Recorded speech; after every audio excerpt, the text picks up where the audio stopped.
Hey everyone, MTashed here, and today we're going to be looking at the 1.3 news that just dropped. We saw Xiao, there's actually going to be a Kaching Banner, not Hu Tao, so stop hyping up characters that aren't in the game because they don't actually exist yet! Anyways, that's just a personal note. Now, there are going to be some new bosses to fight. There are some pretty big events with a lot of experience available. Like, a ton of experience available. So if you want to level up your characters, this is going to be one of the best opportunities we've seen in Genshin Impact. There's also going to be quite a few Primo Gems and Intertwined Fates available. So if you guys are looking to get some new characters, you're going to be Gucci. Now you can also get a 4-star character for free. Let's go into all the main points right now.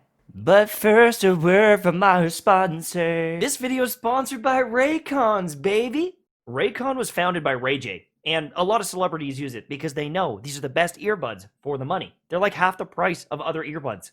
Wireless earbuds are the new meta, and you need to get some with the link down below. And if you somehow don't like them, you've got a 45-day return period, so don't even worry about it. Raycon earbuds give you 6 hours of playtime, but you can also put them back in their little pod and it will charge them further, giving you up to 24 hours of charge. There's Bluetooth pairing, more bass, and it's a compact design that's going to fit in your ear perfectly.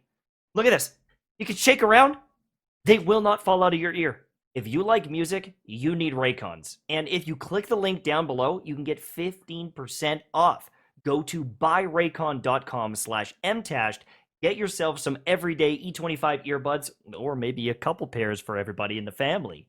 And you're going to get 15% off. So click the link, go there, get that discount, and enjoy. Thank you so much for sponsoring this video. The first event on the list is a tower defense minigame, essentially. There's a bunch of Ascension Materials as well as experience and Mora, which is always good. I'm really happy. And it doesn't require resin to farm, so you should be going in and you should be maxing these out. Now, this minigame actually looks kind of interesting. You place down towers, and it's got a bunch of different, there's like fire towers and ice towers, but also you can get some kind of passive abilities as well, because you're going to be on the field with the towers. Now, realistically, if you've got a cracked team, you could probably kind of strong-arm this and beat it without the towers, but I'm guessing there's going to be so many different elements that they throw at you that you're going to need those towers to at least support you. I also don't know how frequently these enemies are going to be popping out, so, you might get flooded with hilly churls and you can't deal with it, unless you got Venti and then, well, everything in the whole game is easy, right? I'll be making some guides on this on what towers to use, but there's also some passive abilities you can take. Now, they give you boosts like attack speed and attack damage, but there's also some negatives, so once I test those all out, I'll give you more information, but this doesn't exist in the game yet. For event number 2, if you like Pokemon Snap, you'd better jump into Genshin because we're taking pictures of flowers. We're taking pictures of a bunch of flowers. Now, you could get some rewards, so I don't really care. But you are playing Pokemon Snap Flower Edition, and it's pretty basic. You're going to be given some missions to go take pictures of different things. Enemies, colors, flowers, foxes, I don't know exactly. But hey, it's something to do when you're waiting on resin because it takes so long to get any resin! Realistically, as long as this is better than the food delivery, I am pretty happy. It looks like you're gonna get some Primo Gems as well as, Hero's Wit and Mora and Misagora, and those are pretty big chumps. 120,000 Mora? That's 2 ley lines. That many books is 3 ley lines almost, right? So, nothing to complain about. GG. There is a redemption code if you haven't already scoured Reddit and got this for yourself. Make sure to enter that as soon as you can because they go away like super quickly. Now, one of the things I'm most excited for is there's going to be a new Geovishap enemy. It is going to be multiple different elements from what I can see. Thunder, Cryo. There's also a Pyro one from what I saw. And these are the upgraded versions of the little mini baby Geosonics. Okay, so these are the big boys. These are the big bad babies. Sometimes there's 2 of them and they're all slamming down. That is awesome, but there's also a Primo. This is going to be a boss for, I believe, Xiao's Ascension Materials. Now, if this is another boss, I hope we don't have to use resin, but we're probably going to have to use resin. It also seems that the element changes during the fight. Holy cow, this is pretty sweet! But this might be another opportunity to get things like Claymore prototypes. Even if you have to use resin, typically because you're getting, gold artifacts and you're getting, character Ascension Materials, it is something worthwhile to farm. And if you can get a prototype, bingo, bango, bongo, that's a good win for you. You get a free character, and you get to choose who that free character is. This is fire. This is PogChamp. This is Top Daddy Genshin. Being able to get a free 4-star character is always awesome, but being able to choose the one you want, potentially getting a constellation, this is amazing. I love this, and honestly, it gives me hope long-term that if you are a free-to-play player, you're going to get lots of different characters that you want, but also you're going to be able to get constellations for those characters. I'm waiting till they give me a Razor constellation. I'm waiting till I get that beautiful, top-tier Barbara. Oh wait, they already gave me 50 of them! But still, this is amazing. I'm really happy about this. Keep going with these things. Now, this next part, I kind of wish they would just add this into the game. They supercharged the expeditions, and you can send multiple people to get Primo Gems, Mora, and boosted rewards depending on the characters you use.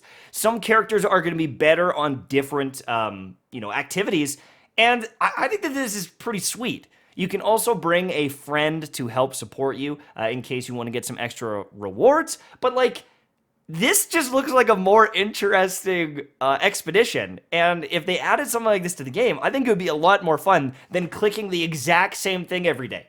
Honestly, at this point with expeditions, it should just say, redo expeditions, because I do the same one over and over and over again trying to get the crystals. At least this might spice things up a bit. So honestly, test run this. If people like it, if people interact with it, just add it to the game so expeditions aren't the most boring thing I've ever done. Now, this one is actually pretty cool. You can edit your character profile and you can showcase your characters. Now, my hope is that people will stop saying, hey, what are your artifacts? Because I'm going to show off my characters. You can click through them, you can enter my ID, and you can search for my gear. I honestly think that this is a great little feature. And if you're playing with someone in co-op and you see them slapping all the enemies, you can look at their build and be like, what the hell are they doing? Right? Because someone out there might have a really cool setup for Ganyu that you didn't use. Maybe they have a really good setup for Klee that you didn't expect. And maybe they've got artifact, stat distributions that make a character stronger. An example of that would be someone like Albedo. Depending on constellations and everything, there is some scaling on defense. Maybe they cracked out defense instead of the regular attack damage, and they're hitting harder. It would be really cool to look at different people's builds and check that out. Now, this one is super exciting. You're actually going to be able to convert different Ascension materials. Now, it's going to require a resource, and I don't know exactly how to farm it just yet, but the Dust of Azoth is going to be pretty cool because I have gotten so many gemstones for the wrong class, it isn't even funny. And so being able to change a couple of those extra items to get an Ascension, early, I'm happy with that. I'm happy with that. I love it. Now, the parametric transformer, what you can do is turn in materials, and apparently it turns into experience books. I heard that from Twitch chat and from the Chinese live stream. I don't know for sure. This is a cool feature, but apparently it is a limited time. You can only do it once a week. But this is the big one. The Leyline Overflow event is going to be a game changer if you're trying to level up and ascend some characters. 3 times every day for a month, from what I can see, you're going to get double rewards from ley lines. So I don't know if this is going to pop off with condensed resin and double stack and you're getting a ton of rewards, but if you farm this every day, this is millions of Mora. This is tons, hundreds and hundreds and hundreds of experience books, and you're going to need them. If you're trying to do some of the talent upgrades once you're getting to level 7, 8, 9, 10, it's like 700,000 for one upgrade. So you're going to need a whole bunch of Mora. This is something you should be doing every day. Honestly, I think anytime there's something that gives you more rewards for the resin, it is something you should focus on. It is such a big boost that, in my opinion, for the 31 days, if you don't use all 3 of these charges every day, it would be not a mistake, but something that you should definitely be thinking about and considering. Yes, you could farm bosses. Yes, you could go get those artifacts, but you're not going to have an opportunity to get this amount of Mora and experience very often. And so when an event like this is going on, I think that it should be the priority every single day, and whatever resin is left over, you use that. But it's only 60 resin a day, so it's really not that big a deal for some amazing rewards.